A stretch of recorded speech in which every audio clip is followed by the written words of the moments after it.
Welcome back everyone. Today we're going to be covering when exactly you should be taking lethal tempo on Jax, and when you should just default to Grasp or Fleet. Now with this rune coming back into the game, it really opens up so much more kill potential and carry potential in certain games and matchups, but if you take lethal tempo every game, you're going to find yourself really struggling in matchups where you would need Grasp or Fleet. So I'm going to be breaking down exactly when and what matchups you should be taking this rune, and some examples of how to get the most value out of it in the early game. So if that sounds good to you, then let's get started. Now, even though lethal tempo for the most part will give you more carry potential in a game, that should never come at the cost of your lane. You should always take the rune that's going to give you the best chance of winning your matchup. Now, the timings where lethal tempo is going to be better than Grasp or Fleet is going to be in matchups where you're forced to take extended trades against them. So champions like Fiora, Yone, champs like Olaf, you need to be fighting them for a long time. But also, especially in matchups where you want to be gaining a lead 1 to 4. So some examples, if you don't gain a lead 1 to 4 against a champion like Aatrox, and he's completely even level 5, level 7, you're probably going to get run over if the Aatrox is good.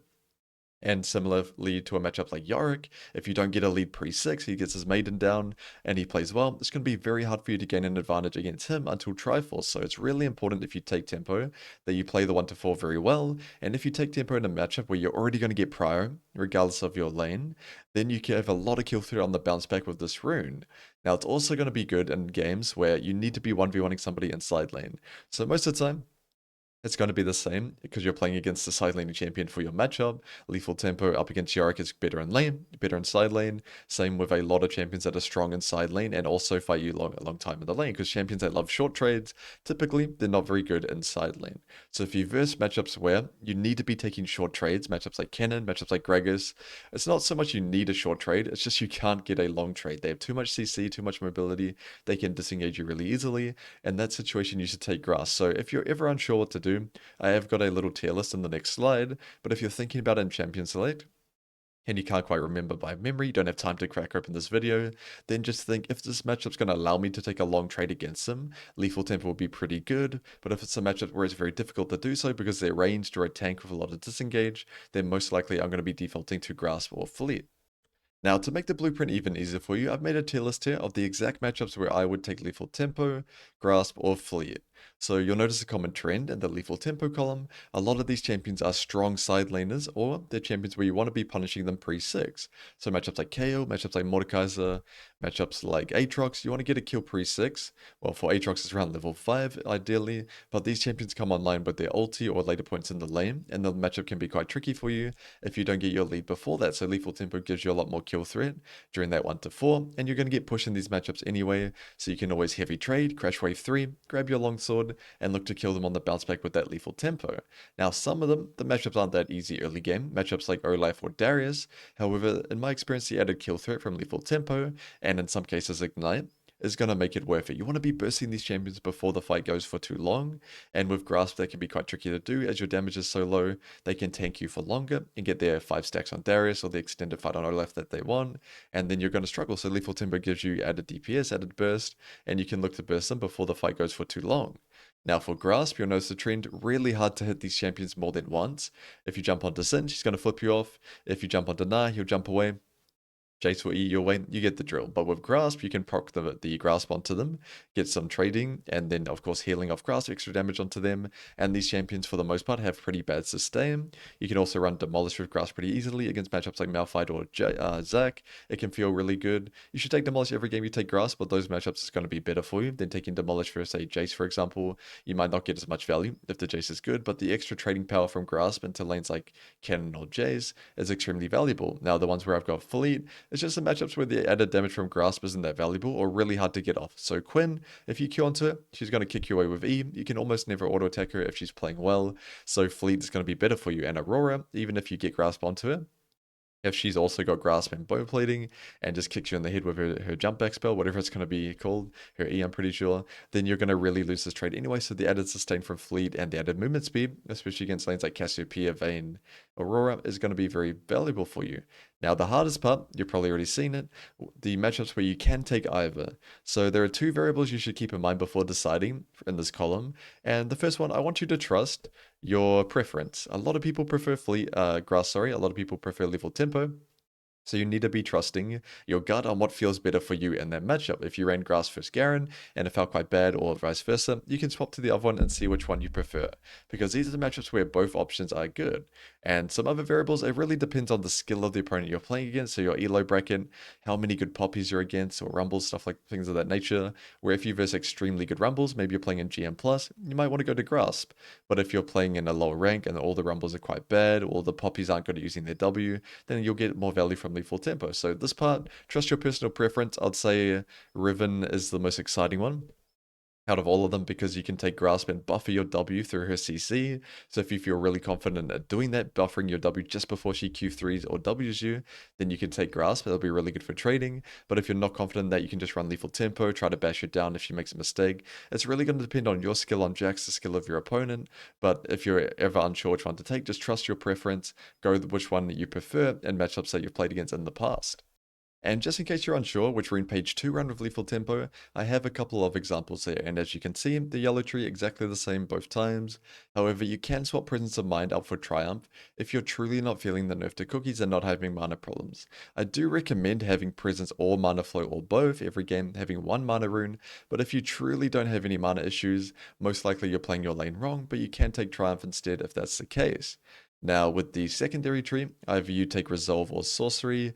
I don't really believe in Inspiration being that good anymore. I'm a big Cosmic Insight lover, but it's better to have a laning rune in my opinion. You can go free boots in Cosmic if you want to purely scale, if you're in a free matchup, but if you're in a elo bracket that you're not just smurfing in or the matchup that you feel could be close, I do recommend a laning rune. So on Sorcery, you can go Mana Flow or Scorch. This is great in matchups where they don't have that much sustain, or they're going to go Doran's Blade, unlikely they go D-Shield, something like that.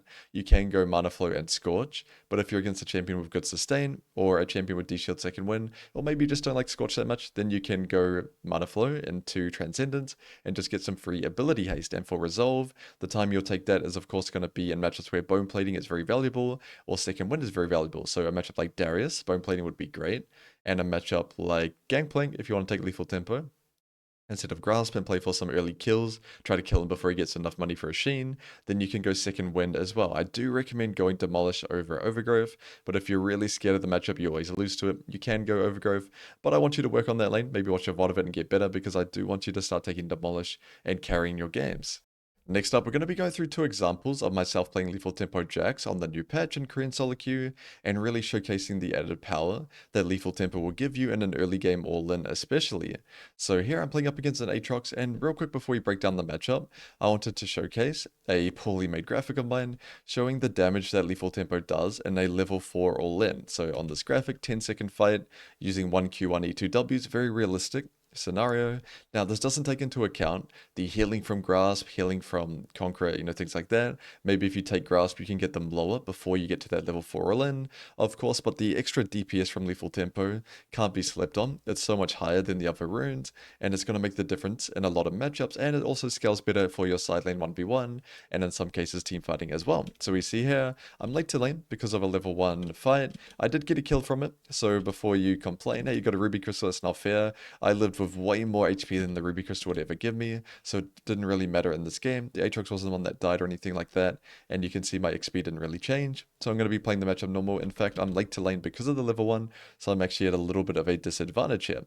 So normally, I want to get here early, I want to get behind Aatrox level 1, as you see from the Jax guide, trying to punish him and get a big trade, trying to close the gap, but because I'm late to lane and this guy has good spacing, I have to dodge the Q outwards. Typically, I recommend dodging the Q inwards and then trying to get a big trade onto him.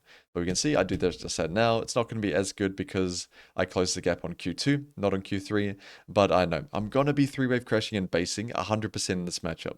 Unless I play poorly and he plays extremely well, I can get a 3-wave crash whenever I want. Then I'm going to base, grab a longsword, so you can see I'm heavy trading. I'm trading as much damage as I can because I know when the wave bounces back towards me, I want to be able to kill him.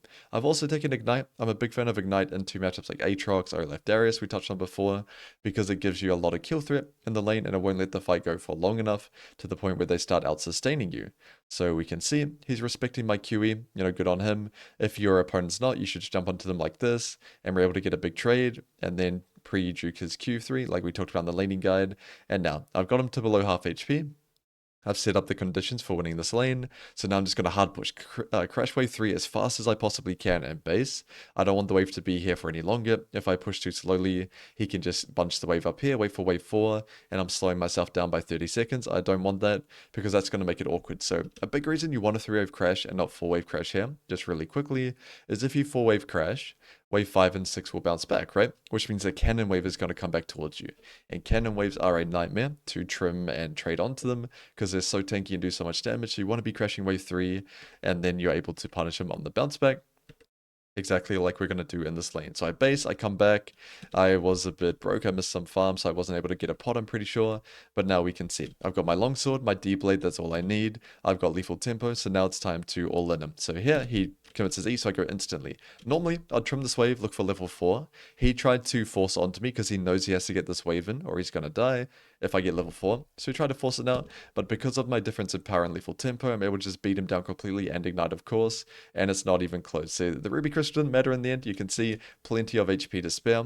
You see the main benefit to lethal tempo for the early portion of the lane is if you can get your wave in this position close to your tower, your all-in is going to be insane. But even if you can do that in matchups like Gragas or Kennen, you're not going to be able to hit them more than once if they're playing well, so you should still take Grasp or Fleet in those lanes. But matchups like this, Aatrox, Yorick, matchups like KO, where it's very, very likely you're either going to get a big trade against them, or they're going to walk away, base TP back, and lose a lot of farm anyway, you should definitely take lethal tempo and play for these early kills. And for our final example, I'm playing Jax up against a Fiora, so one of the most exciting matchups in top lane, and a lane that I really enjoyed for the longest time, until they removed lethal tempo. I was really hating it. I was really struggling in Grasp vs Grasp versus the really good Fiora 1 tricks in Korea, but now that I can take lethal tempo, it gives me so much more kill threat in the early lane, and I don't have to lose the lane and get outscaled up against this champion. So we can see it. I'm going to be going for a big trade level 1 of lethal tempo. I ended the trade in CC here. I didn't want to get one extra auto and give her a grasp auto on my vital, so it's better to end it there. Just because you take lethal tempo doesn't mean you gotta be just bashing them to death no matter what. You still want to be taking smart trades. Now, the most important part about this matchup, in my opinion, is getting push. You need to get push early, you need to 3-wave crash, or the matchup becomes very difficult. If Fiora can abuse level 2 vs 1, 3 vs 2, crash the wave and base and get item advantage, the lane becomes very difficult. So here, get level 2, go into it straight away, and now we can see the value of lethal tempo. Really good in these extended trades. I can fight her for a long time. She was trying to juke me out to get the vital, but you can see just how powerful this rune is. I was able to get such a big trade, where if I had grasp, that's just not going to be possible at all. So I'll skip ahead a little bit, where the wave is bouncing back. Some of you'll notice as I 2-wave crashed, even though we just gassed up 3-wave crashing up against Aatrox. A good rule for you to follow for 2-wave crashing is if you get a really good trade against your opponent, like we did in this game, a 2-wave crash is perfectly okay. Also, if you 2-wave crash and all the minions are under tower, that's going to be fine. The worst 2-wave crash is when it's blocked out of tower and you didn't trade against your opponent that much. That's when it's going to be horrible. So 3-wave crash, if there's not that much action going on, you're not getting these massive trades, but you can 2-wave crash if your opponent gives you that massive trade opportunity, just like this Fiora did. So now, wave coming back towards me, I've got lethal tempo, and now it's time to go, right? We're both level 3, I wanted to go now just before she got level 4, and I'm able to outplay her parry, and then we can just bash her down as she's in a really tough spot in this lane. Oh, I don't want to watch this, actually, remembering this in hindsight. Painful Jarvan combo there, but we'll just skip ahead. So we can see I'm in such a good spot in my lane. It's so hard for her to play that she could have gotten dived in theory if my Jarvan was just 5% better. She was able to get instantly killed, and now we're in a great spot. So here, her jungler comes and bails her out, which is also a benefit. Either you're going to get a kill with lethal tempo on this timer, or their jungler has to come top and bail them out, take XP, help them push. And here, he was just hovering for a long time. He did it well, but we are able to waste enemy jungler's time quite substantially. And so I'll base in TP here. We can see I went Sheen and Sword, and I chose to base here because I hate playing lanes with no potions, and I want to let the wave come back towards me anyway, so base for a refill. So now, wave coming back towards me. Level 6 Jax versus level 6 Fiora. We have a small item advantage, so now it's time to go. I take one trade now, get the damage from stun, ending the trade in CC, so she can't retrade onto me, and on my next E, I'm going to be looking for a big trade. So I'll skip ahead, just killing minions, nothing exciting to look at. She went and got fruit, and now as soon as I get level 7, it's go time. My lane's in a good spot, I have a lot of room to run her down and abuse the fact that I have lethal tempo, so I'll just wait for level 7 and then it's time to go. So one more minion, we'll see very shortly. Alright, I got a little bit impatient. Here we go. This last minion, level 7. Now it's time to go. So jump onto it. I'm able to pop my E early so she can't parry. And you can just see the difference in power lethal tempo gives you in these long trades. I didn't even play it that well. I got hit by the parry, but the damage is just so significantly higher than playing this matchup out with Grasp that I was able to dominate the 1-3 by getting a big trade and also play for an extended all-in and get a solo kill as well. And finally, before we wrap up the video, we're going to be going through what I believe is Jax's best item build on this season. Now, keep in mind, the patch has only been out for a few days, and we have been testing a lot on stream this week in Korean solo queue. However, I firmly believe that Triforce into Sundered Sky, or Frozen Heart more, is going to be your default build most of the time. We've tested Titanic Hydra, it feels quite terrible as a second item, Spear of Shojin doesn't feel good, Stridebreaker doesn't feel that good after the nerf. It's not horrible, but in my opinion, Sundered Sky is going to give you more value, or a defensive item. So of course, Frozen Heart into multiple auto attackers, heavy AD comps, more into a lot of AP burst mages is going to be great. But you can see down below, that's what I believe is going to be the standard Jax build. Triforce, Sundered Sky, a couple defensive bruisery items into Juxtra the Protein is going to give you the most value most of the time. Now, Zhonya's will be great in games where they have a lot of burst, especially if you have the Grass build. Zhonya's value goes up more. If you have lethal tempo, typically you want to be more AD damage so that you can actually get more value from your rune. But Zhonya's is still going to be good on lethal tempo as a 4/4/5 item in certain games where you want to be blocking crucial abilities such as Malphite ulti, Z ulti, or just high burst in general. Now, Titanic Hydra is not bad later on as a 3rd or 4th item. It can be quite good, but I would stay away from it as a 2nd item. And as for Shojin, I could be underrating it. We've only tested it a few times, but it feels like you're not even buying an item. I'm not a big fan of it. Personally, I feel Sundered Sky's benefit, the passive mainly, and the added HP, way more than any of these other items as a 2nd item. So definitely that's going to be great as a standard item. But Frozen item more outperform it in games where they have a lot of AD and AP.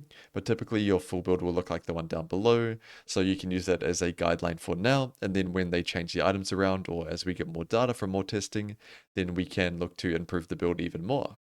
Alright everyone, that's it for now. I'm hoping this short video clears up any confusion you might have had about when to take each rune.